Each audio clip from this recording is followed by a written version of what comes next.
In this video, I'm going to show you how to fix Windows Hello Fingerprint. This option is currently unavailable.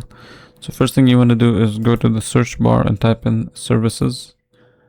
Here, you're going to search for Windows Biometric Services. So press W to find it faster. So let's see. Here it is. So I'll double click on it and click stop. If it's already stopped, just make sure it's clicked on stop.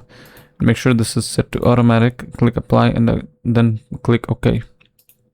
And then you can just close this down. You can just minimize this screen. Now go to this PC, C drive, and then Windows, System 32. Then find WinBio database.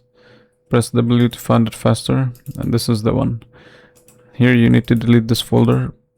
If you had multiple folders, just delete everything in this file. Then click delete. Go back to services and double click Windows Biometric.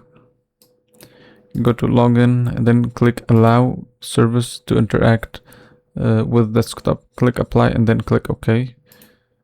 And then make sure this is set to automatic. Apply and OK. Click start, apply and OK. Now once this is started, you will see a button that says restart. So click restart to restart the service. Once you have done this, restart your computer and your issue is fixed.